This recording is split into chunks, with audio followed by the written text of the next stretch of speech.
अभी तक आपने सिर्फ यही सुना होगा कि बहन की हिफाजत की जिम्मेदारी भाइयों के कंधे पर होती है, और ये सच्चाई भी है। और बहन को यकीन होता है कि जो उसके भाई हैं वो उसकी हमेशा रक्षा करेंगे और आखिरी सांस तक वो उसकी देखभाल करेंगे। लेकिन आज की कहानी बिल्कुल उल्टी है।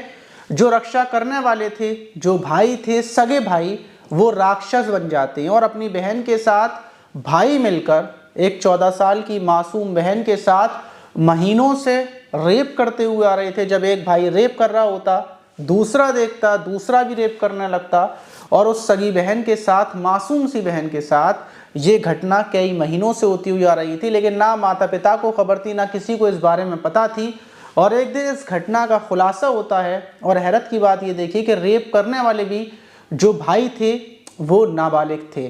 पूरी कहानी, आखिर वो लोग ऐसा क्यों करते थे, उनके दिमाग में ये ख्याल कैसे आया और इस चीज़ को बढ़ावा कैसे मिला, तो ये घटना, ये कहानी जानना बेहद ज़्यादा ज़रूरी है। क्योंकि हमारे आसपास, हमारे घर में सब जगहों पर बच्चे होते हैं, और ये चीज़ें, ऐसी घटनाएं हमें खुद सावधान रहने के लिए ही बताई जाती है। तो चलते हैं और जानते हैं। दोस्तों, मेरा नाम माज है। उम्मीद है कि आप सब अच्छे होंगे, सुरक्षित होंगे। और अगर आपको हमारी वीडियोस से थोड़ी बहुत नॉलेज मिलती हो, कुछ सीखने को मिलता हो, तो नीचे चैनल को सब्सक्राइब वाला बटन दबाकर हमारे चैनल से जुड़ जाइएगा। और अगर आपने चैनल को सब्सक्राइब कर रखा है तो एक कमेंट भी कर दीजिएगा, जिसका हम जवाब, आपका शुक्रिया का जवाब दे सकें।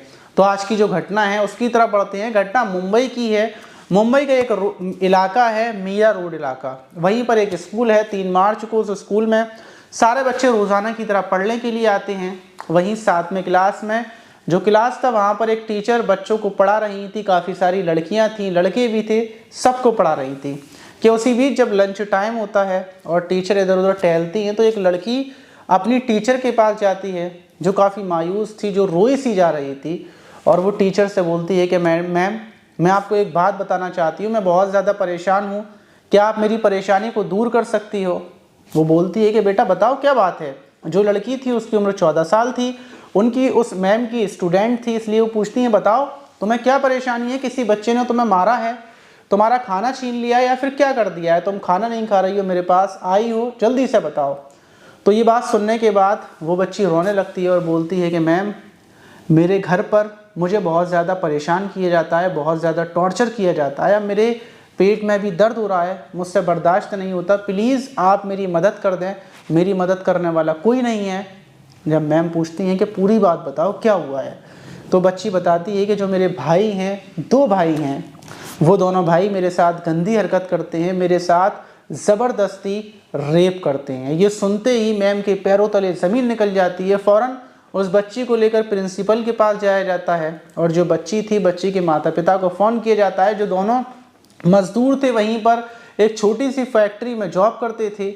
उन दोनों को फ़ोन किया जाता है। जैसे ही माता पिता पहुँचते हैं, माता पिता से पूछा जाता है कि आपकी बच्ची बता रही है कि आपके इस बच्ची के घर पर इसके भाई इसके साथ रेप करते हैं। फ़ौरन पिता ये सुनते ही पुलिस को फ़ोन करते हैं। मीरा रोड इलाके की पुलिस वहाँ पर पहुँचती है, और जो महिला पुलिसकर्मी थी वो उस मासूम सी बच्ची से पूछताछ करते हैं कि आखिर बेटा तुम्हारे साथ ये सब कुछ कब हो रहा है, कब से हो रहा है, और कौन ऐसा करता था।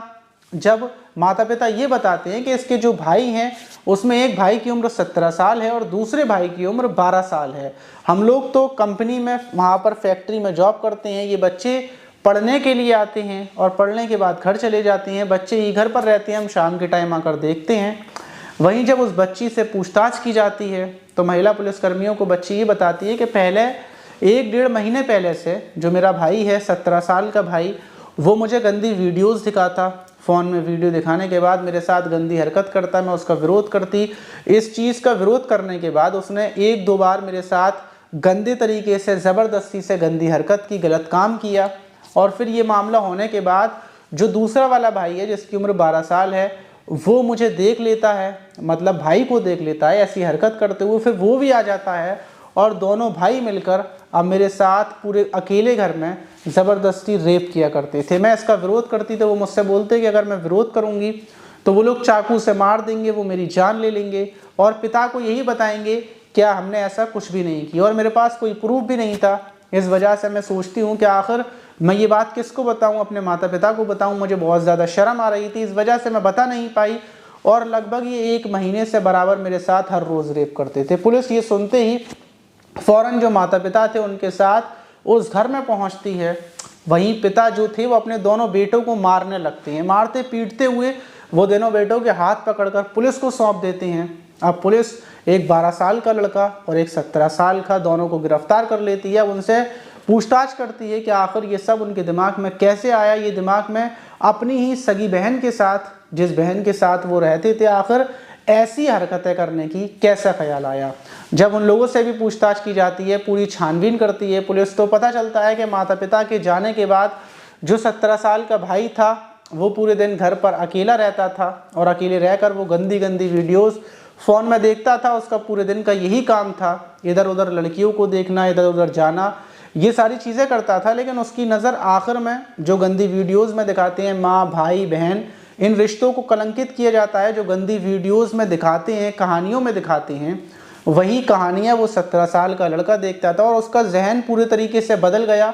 वो अपनी बहन को ही हवस का शिकार बनाने लगा, क्योंकि उसने वीडियो में वही देखा था जो दिखाया गया था, जिसमें बहन के साथ भाभी, ये सब रिश्तों को कलंकित करने वाली वीडियो थी। ज़्यादातर हमारे फ़ोनों में भी आती हैं ऐसी वीडियोस आती हैं और इन सब को देखकर उसका ब्रेन पूरे तरीके से वॉश हो गया और उसने अपनी बहन के साथ रेप की घटना को अंजाम दिया। और जो 12 साल का भाई था, जब उसने देखा कि बड़ा भाई इस घटना को अंजाम दे रहा है तो हो सकता है ये बिल्कुल सही हो, और वो भी इस घटना को अंजाम देने लगा, क्योंकि वो भी फ़ोन के अंदर अपने बड़े भाई के साथ बैठकर ऐसी ही वीडियो देखता था। और इन दोनों की वीडियो देखने की वजह से दिमागी संतुलन ख़राब होने की वजह से ये लोग कई महीने से अपनी बहन के साथ दरिंदगी कर रहे थे। फिलहाल में पुलिस ने दोनों को गिरफ्तार कर लिया है। उनके ऊपर धाराओं में केस दर्ज किए जाएंगे, बाल सुधार भेजा जाएगा और उसके बाद भी उनके ऊपर नज़र रखी जाएगी कि आखिर ये सुधरते हैं या नहीं सुधरते। और जो 17 साल का है उसको तो जेल भेज दिया जाएगा, क्योंकि 17 साल के बच्चे को जेल भेजा जा सकता है, ज़रूरी नहीं है कि उसको बाल सुधार भेजा जाए।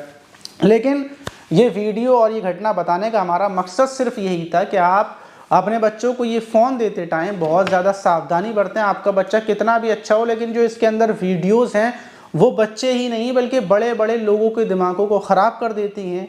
इस फ़ोन के अंदर अब लोग पैसे कमाने के लिए इतनी गंदी गंदी वीडियोज़ लेकर आ रहे हैं, क्या वो भाई बहन माता पिता ये सारे रिश्तों को कलंकित कर दिया है और ऐसा ट्रेंड डाल दिया है कि लोगों को लगता ही नहीं है कि अपनी भाभी को, अपनी दूसरे दूर के रिश्तेदारों को, अपनी बहनों को देखना ये गलत है। लेकिन फ़ोन के अंदर वीडियो में दिखाया जाता है कि कोई गलत नहीं है, ये सब कुछ नॉर्मल है, आम बात है, और लोगों के दिमाग फिर ऐसे ही हो जाते हैं और ऐसा मामला हो जाता है।